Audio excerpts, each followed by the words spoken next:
En este espacio queremos ahondar en la decisión de la Unión Europea de declarar como grupo terrorista a la Guardia Revolucionaria de Irán, una decisión que llega en medio de las amenazas de Estados Unidos a este país y tras la violenta represión del gobierno iraní a las protestas en su contra, que dejó miles de muertos.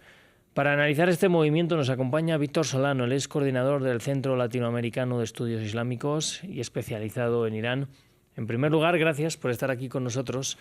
y preguntarle bajo qué argumentos toma Bruselas esta decisión y qué implicaciones directas podría tener.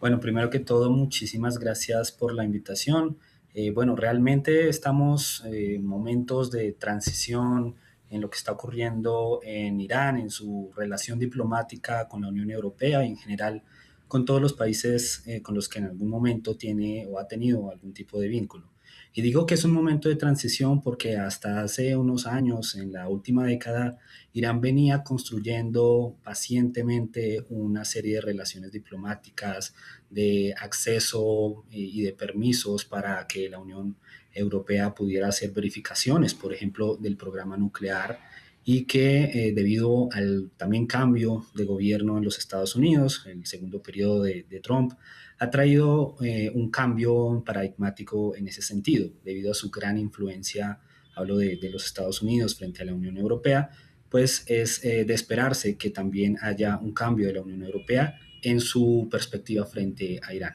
Entonces, podemos decir que ese escenario es todavía incierto, no sabemos exactamente qué implicaciones puede tener, pero podemos esperar que por lo menos haya una serie de restricciones comerciales, financieras, pero por supuesto también de la entrada y salida de diferentes nacionales a ese país, a Irán. Esto teniendo en cuenta que la presión ha venido por parte de los ministros de Relaciones Exteriores de varios de los países de la Unión Europea y bueno, puede traer también unas represalias económicas a un mediano plazo.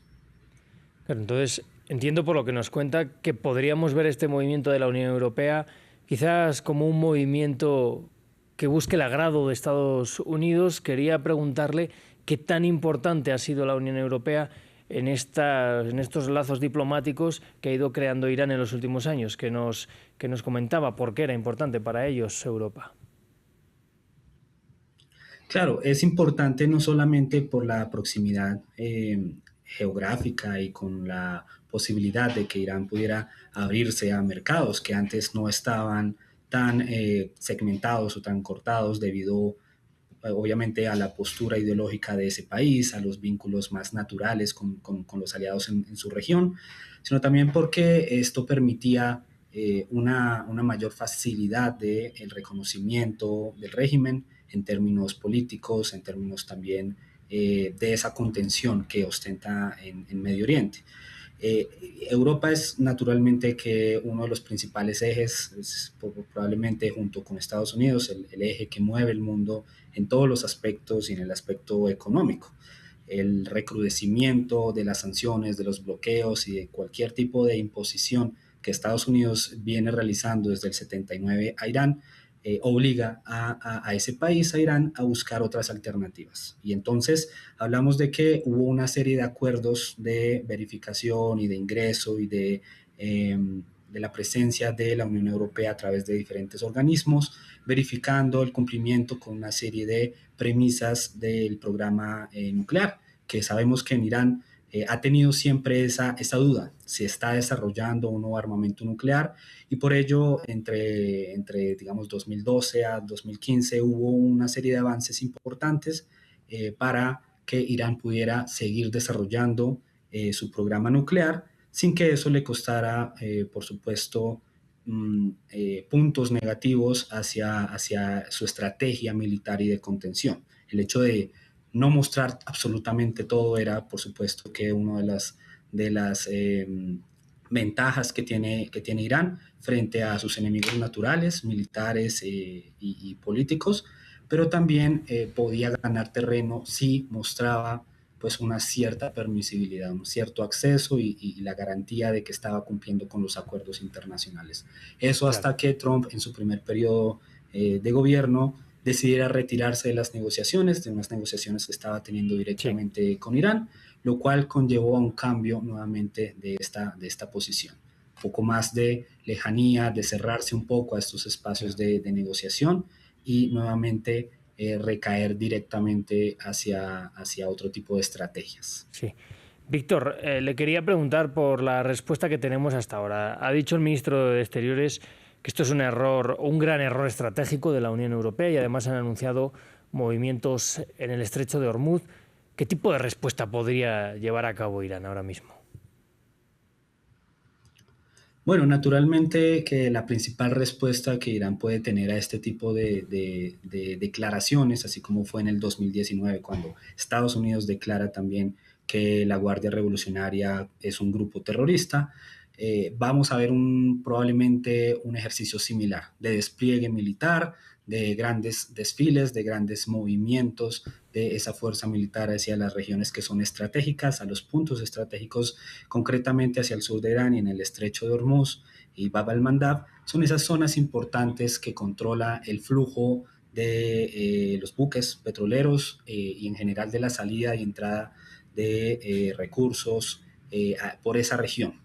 El hecho de que Irán tenga el control estratégico del estrecho de Hormuz hace que sea un jugador importante en la geopolítica y el hecho de que también la Guardia Revolucionaria como uno de los brazos principales de las Fuerzas Armadas hace que sea mucho más crítico la situación. En cualquier momento se puede cerrar el paso y esto pues afectaría a la economía global, por supuesto por la salida de todo lo que tiene que ver con el petróleo del Golfo Pérsico y teniendo en cuenta que las respuestas de Irán siempre son más que todo defensivas y en respuesta a una acción posible ofensiva militar, podríamos esperar que en dado caso de haber algún tipo de comportamiento militar de Estados Unidos o de cualquier otro país en las cercanías a esta zona de Hormuz, dar una respuesta también en cuanto a ese despliegue militarmente con misiles, si es que se llega a dar una confrontación directa, que hasta el momento no sabemos si puede ser la principal respuesta. Pero Irán va a buscar principalmente la diplomacia, va a tratar de abrir más canales de comunicación, como lo ha hecho con Pakistán hace un poco tiempo, como lo hará seguramente con otros de los países del Golfo, y esperar si tiene alguna respuesta tanto de la Unión Europea como de los interlocutores Claro. en Estados Unidos, aunque no parece ser la principal respuesta. Así que en ese sentido, su segundo o su plan B podría ser una incursión militar y un despliegue mucho más visible. Bueno, pues Víctor, quiero preguntarle ahora por las razones que ha dado la Unión Europea. Dice que esto llega después de esa dura represión a las protestas antigubernamentales que dejan miles de víctimas. No hay una cifra concreta, pero las más bajas hablan de entre 2.000 y 3.000. Se han dicho cifras incluso de 12.000, no estaban confirmadas. Desde luego ha sido una dura represión. ¿Cree que a la interna el gobierno ahora mismo ha conseguido aplacar esas protestas o bastaría simplemente una pequeña chispa para que vuelvan a encenderse?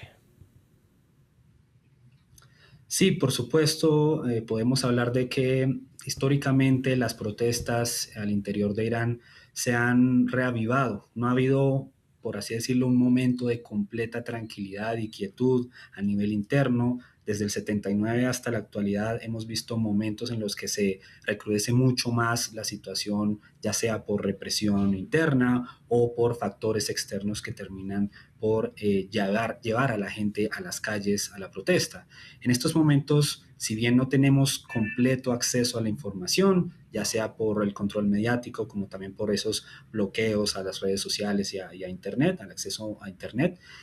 no sabemos exactamente cuál es el estado al interior de Irán de esas protestas. Hay focos principales en las grandes ciudades del país, pero lo cierto es que el movimiento desde las primeras semanas de enero hasta el día de hoy ha disminuido en su intensidad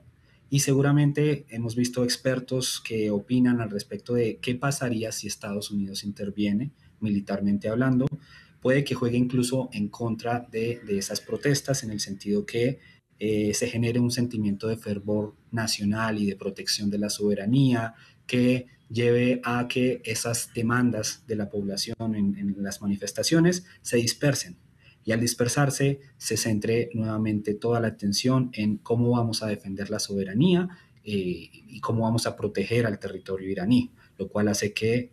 nuevamente volvamos a un estado de, por así decirlo, valle, en el sentido de que las protestas no están en el centro. Pero no podemos hablar de que